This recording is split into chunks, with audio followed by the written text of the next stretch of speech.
So today I want to talk about a few important details you might have missed regarding that ending of the Bad Batch. Did you guess this to be Mount Tantiss from Star Wars Legends? If so, you were right. But you've probably already seen this confirmed in the past few days. Mount Tantiss was home to Emperor Palpatine's secret storehouses, which included thousands of Sparty cloning cylinders. So obviously we know they're doing something with cloning and Nala Se's arrival, and this scientist wearing the same uniform as Dr. Pershing from The Mandalorian. But we're yet to see how close it'll be to the Legends version. And a couple days ago, this was the main buzz around the ending of the show. This was what everyone was talking about. There are actually a few more very important details revealed at the same time that I think were overlooked for the most part. So confirmation of this being Mount Tantiss was revealed after StarWars.com published their blog post about the Bad Batch Season 1 finale. But in addition to that, we also got details on these guys, the Commandos, along with Crosshair's inhibitor chip and the future of clones who will either continue to blindly follow the will of the Empire or wake up like our buddy Captain Hauser and be like, brothers, what are we doing?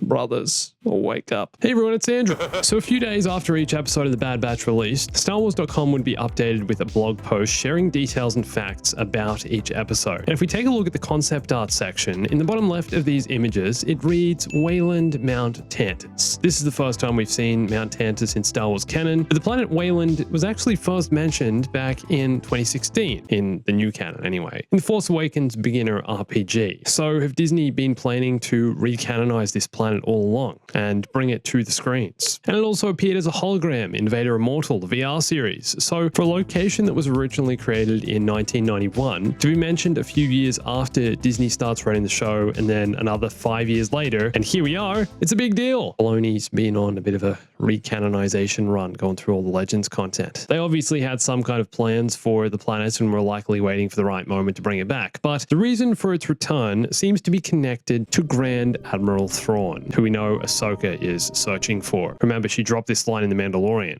Where is Grand Admiral Thrawn? And Thrawn was just cast for future Star Wars projects. He's being played by Lars Mikkelsen, who actually voices Thrawn in Star Wars Rebels. So fitting he'll be playing him in the live action version also, although I think this is still yet to be officially confirmed. So there's more evidence pointing towards all these shows, The Mandalorian, Ahsoka, Rangers of the New Republic, if that's still a thing, you know, with Gina Carano being fired, and The Bad Batch converging for one climactic story event. We already know it's happening for the live action shows. Kathleen Kennedy confirmed this back when all these shows were announced. However, what we didn't know is that the Bad Batch would be setting all of this up. Mount Tantiss and Thrawn first appeared back in 1991 in the novel Heir to the Empire, which I'll get around to reading one day, hopefully.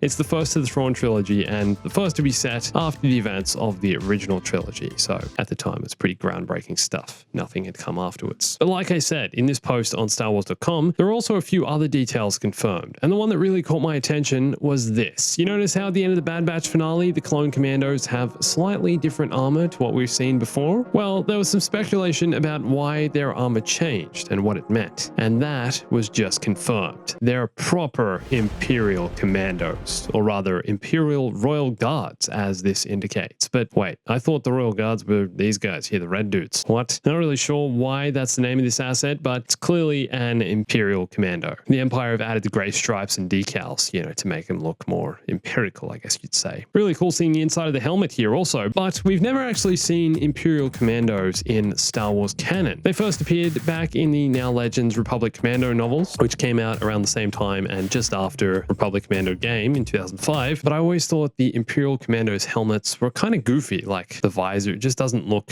you know, it looks like they're trying to modify the clone one to a degree that just looks kind of weird. I don't know. It doesn't have the same badass look as the Clone Commandos, does it? And apparently these guys also appeared in The Force Unleashed, but I really don't remember that, being years since I played that game. I'm also starting to wonder whether all these troopers are actually clones. They could just be wearing clone armor. I'm not really sure how many Clone Commandos were created by the Kaminoans because they're obviously a very special type of unit, and this is the most we've ever seen in one location all at the same time. So So I think it's possible this isn't just updated armor, but potentially the next phase of the Empire's conscription program. These could be like Crosshair's Spec Ops squad, you know, highly skilled soldiers given specific tasks. This Battlefront 2 mod's pretty cool, hey? You've been watching that. There's a link down below in the description, created by Sergeant Rough Dog. Now, alongside the episode guide, StarWars.com also released an interview with two of the Bad Batch writers, directors, producers, Brad Rowell and Jennifer Corbett, and they straight up confirmed that yes, Crosshair has had his chip removed. His inhibitor chip, okay.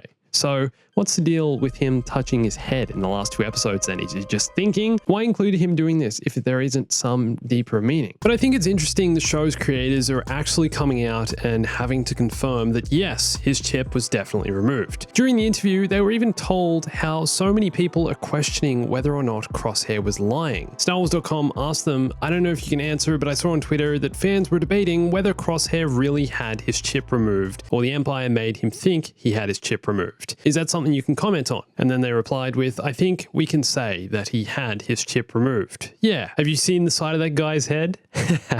Yeah, with all the burns and cuts and stuff, the poor. No, this is what happens when you stick your head in the oven of a Vanita. They went on to say the eagle-eyed fan will rewatch the season and notice a shift in his character and when that is. They'll probably have seen it all along. When was this shift? I'm going to say it was on Braca perhaps, or just after that, but again, not sure about this because I didn't pick that up and I didn't find it obvious. Do you guys know what moment they're talking about here? Have to rewatch. The writers said they really wanted to show that there are clones out there who the effects of the chip are wearing off and are still staying with the Empire. And then there are others like Captain Hauser who are not. Crosshair is one of the ones who had his chip taken out and he's still all in with the Imperial way of thinking. And they mentioned how all of this is a storyline they're not done telling. So it seems like certain clones will choose to stay with the Empire. It's their choice. It's not the chip. And perhaps this is what we already saw with Captain Hauser's squad. After his speech, some of his men threw down their blasters to join him, while others still followed the Empire's orders. Perhaps they're no longer being controlled by the chip, and perhaps it's their choice to stick with the Empire, which makes this even worse because it's basically turning the clones into villains, and I just can't see it. I can't see clones choosing to go with the side of the Empire just because they like a bit of order and structure, you know what I mean? Clones are clones, they're brothers, they stick together, and it breaks my heart that some clones would actually willingly do the Empire's will and do stuff like destroy Kamino. Oh god.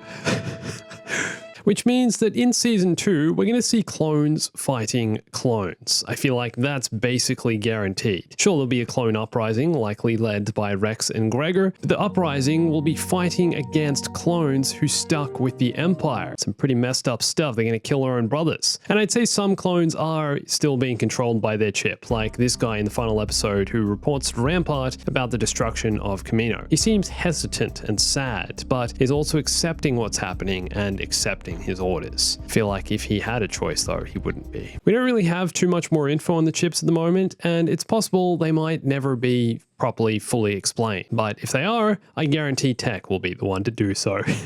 Dude can't help but blurt out fact after fact. The man's a walking encyclopedia. Also, going back to the Commandos, I wonder if their inhibitor chip programming is different to that of regular clones, because they seem to be more obedient and refined, if that makes sense. In the episode on Daro, we see them in leadership roles, teaching and commanding all the new TK troopers, and there's just a very different vibe about them to regular regs, I guess, regular clones. I wonder if their chips were possibly enhanced because the Empire saw them as a more valuable asset due to their specially trained skill set. And I think it's safe to say we'll see the future of the clones play out in The Bad Batch. The next season will likely explore the fate of all clones and how the Empire eventually phases them out or swaps out the devoted one's armor for TK Trooper or Stormtrooper armor, and they'll stay within the Empire or they'll just have new armor. So I think we're going to see what happens to all the clones and who survives and who dies. And clones killing clones, confirmed Season 2. I'm saying it here. I really can't wait to see where all of this is going though. So what do you think is going to happen to all the clones? Will we actually see a clone uprising in the next season? And will brothers be killing brothers? Brother, no! Let me know in the comments. And for more Star Wars and Star Wars gaming, you can watch one of these videos here and come and follow me on Instagram, Twitter, and join my Discord for lots more Star Wars content, news updates all the time, and everything you need to know about Star Wars. And thanks for watching this. My name's Andrew. I'll catch you soon. Stay bombastic.